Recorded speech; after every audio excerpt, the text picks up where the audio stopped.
안녕하세요. 김충성 목사입니다. 오늘은 200의 마지막 시간, 100번째 시간이네요. 2020년 한 해 동안 성경 전체의 중요한 말씀들을 함께 살펴보면서 여러분은 어떤 은혜를 받고 또 누리셨나요? 저 개인적으로는 참 많이 부족했지만 매주 말씀을 묵상하고 또 영상을 준비하면서 저 스스로가 가장 많이 은혜를 받은 것 같아 참 감사했습니다. 한 해 동안 200 가이드를 따라서 함께 성경 전체를 읽고 묵상하신 성도님들 모두 하나님께서 주시는 은혜를 마음껏 누리는 시간이 되셨길 바랍니다.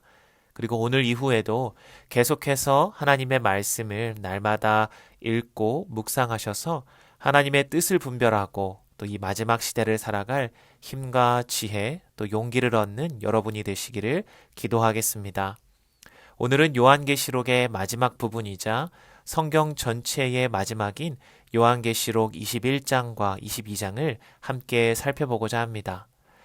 영화를 보기 전에 결말을 미리 알려주는 것을 스포일러라고 하죠. 어떤 사람들은 이 재미로 영화를 보는데 절대 이 내용을 미리 얘기하지 말라라고 합니다. 그런데 저는 오히려 반대로 영화의 줄거리와 결말을 미리 알고 보는 것을 참 좋아하는 편입니다. 그래서 감명 깊게 본 영화는 몇 번이고 다시 돌려보아도 절대 질리지 않죠. 중간에 주인공들이 어려움을 겪고 또 문제가 심각하게 꼬여도 마지막 결말이 해피엔딩이라면 전혀 긴장하거나 걱정하지 않고 이 내용을 다 볼 수 있기 때문입니다. 이처럼 끝을 안다라는 사실은 영화뿐만 아니라 어떤 스포츠 경기나 또 우리가 모든 일을 대하는 우리의 태도를 달라지게 합니다. 성경에는 이 세상이 창조될 때부터 모든 역사가 끝나는 종말에 관한 이야기까지 기록이 되어 있습니다. 그렇기 때문에 그 중에서도 가장 마지막 책의 마지막 부분인 이 요한계시록은 성경 전체를 통틀어서 정말 중요한 구절 중에 하나라고 생각합니다. 하나님께서 창조하신 이 세상이 어떻게 끝나는가 이에 대한 말씀을 우리가 이 요한계시록을 통해 알 수 있다라는 것이 정말 큰 의미가 있기 때문이죠. 오늘 21장에서 사도 요한이 본 것은 무엇입니까? 새하늘과 새 땅 그리고 새 예루살렘을 보았습니다.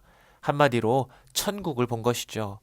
이 새하늘과 새 땅은 이사야 선지자를 통해 하나님께서 이미 예언하신 것이었습니다. 이사야 65장 17절에 보시면 보라 내가 새 하늘과 새 땅을 창조하나니 이전 것은 기억되거나 마음에 생각나지 아니할 것이라. 베드로 사도 역시 마지막 주님이 재림하실 그날을 이야기하며 베드로서 3장 13절에 우리는 그의 약속대로 의가 있는 곳인 새 하늘과 새 땅을 바라보도다 라고 이야기합니다.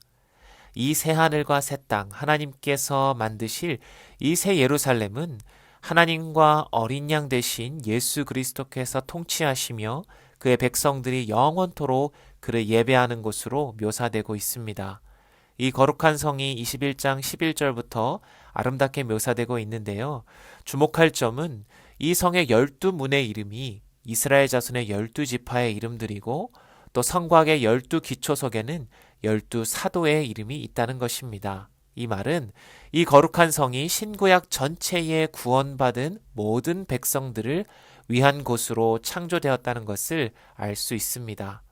온갖 보석들로 아름답게 꾸며진 이 성의 또 한 가지 특징은 성전, 즉 템플이 없다는 것인데요.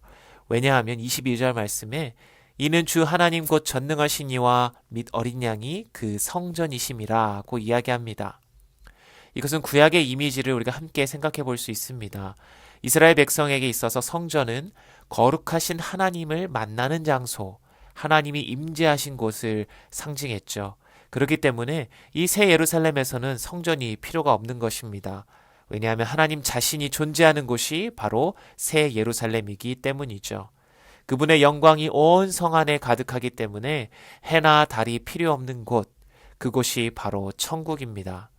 이 성에는 27절 말씀에 오직 어린 양의 생명책에 기록된 자들만 들어가리라고 말씀합니다. 22장에서도 14절 15절에 보면 자기 두루마기를 빠는 자들은 복이 있나니 이는 그들이 생명나무에 나아가며 문들을 통하여 성에 들어갈 권세를 받으려 함이로다.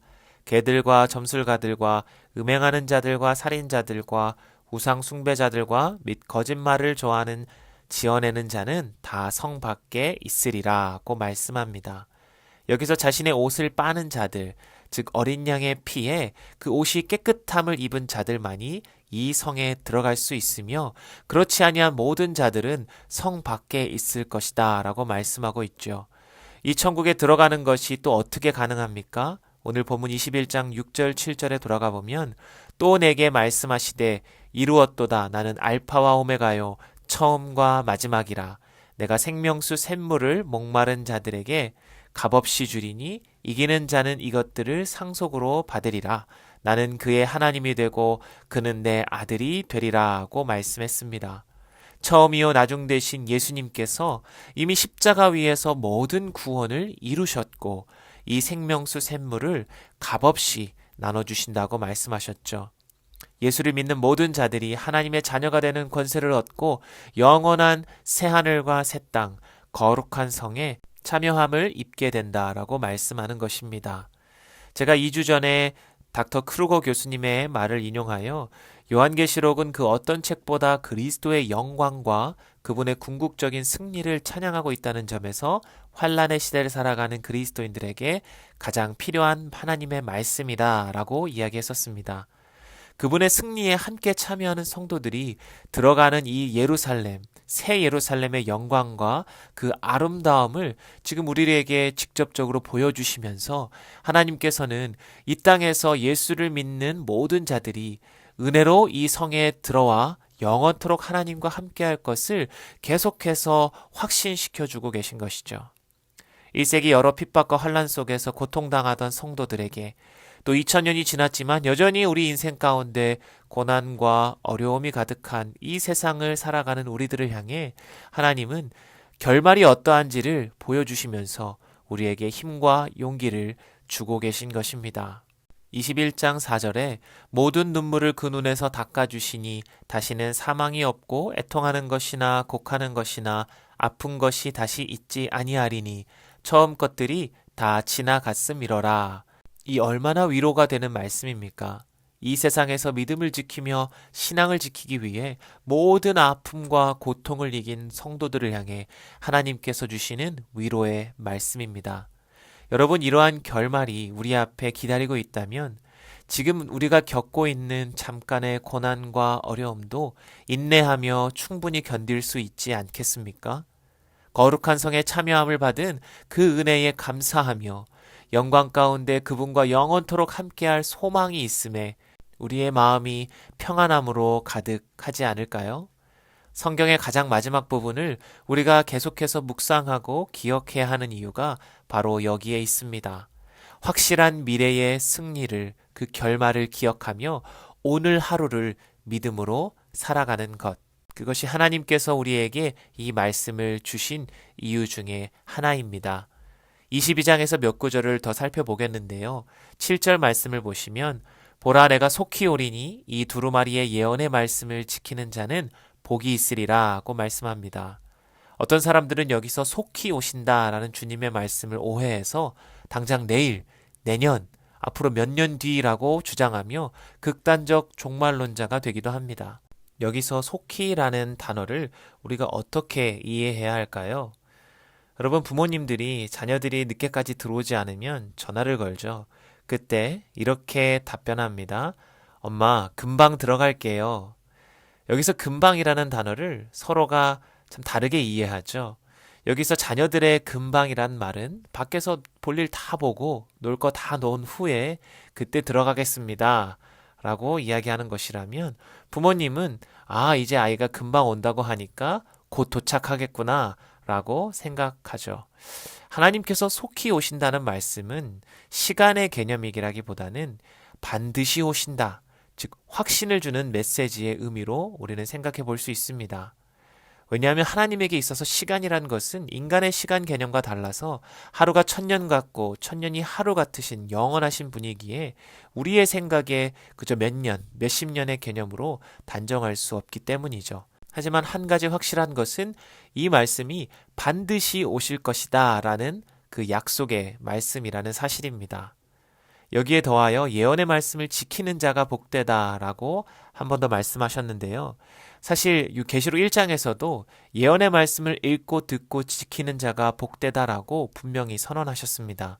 여러분, 우리가 읽은 이 말씀은 하나님께서 교회와 성도들을 향하여 주신 말씀입니다. 이 말씀을 받은 자들이 해야 할 일은 바로 말씀을 지키는 일입니다. 오늘 요한계시록 결론에서 보여지는 이 거룩한 성 새 예루살렘에 참여하여 주님의 영광 가운데 함께하는 그 복을 누리기 위해서는 우리가 이 말씀을 받을 뿐만 아니라 지켜내야 하는 것이죠.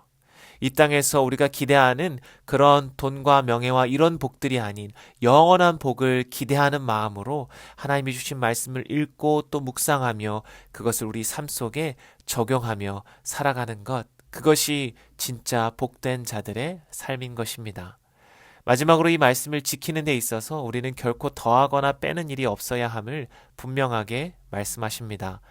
22장 18절 19절에 이것들 외에 더하는 자에게는 기록된 모든 재앙을 더하고 또 빼는 자에게는 거룩한 성의 참여함을 제하여 버리시겠다고 경고하셨습니다. 실제로 모든 이단들이 주님의 말씀에서 시작해서 자신들의 마음대로 첨부하거나 해석을 왜곡하거나 또 믿겨지지 않는 부분들은 빼거나 원하는 부분만 사용하는 등 자신들의 입맛에 맞게 성경을 이용하고 있습니다. 여러분, 성경 66권의 말씀을 그대로 온전히 받아들이고 믿는 것은 우리 신앙에 있어서 가장 중요한 기본 중의 기본입니다. 어떤 누구도 이 말씀 외의 것들을 이야기한다면 여러분 단호하게 잘라내시고 오직 말씀 위에 여러분들의 믿음과 신앙이 세워져 가기를 축복합니다.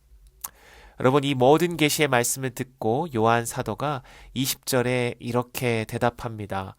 아멘, 주 예수여 오시옵소서. 여러분, 이 대답이 저와 여러분의 오늘의 믿음의 고백 그리고 우리들의 대답이 되기를 저는 간절히 바랍니다.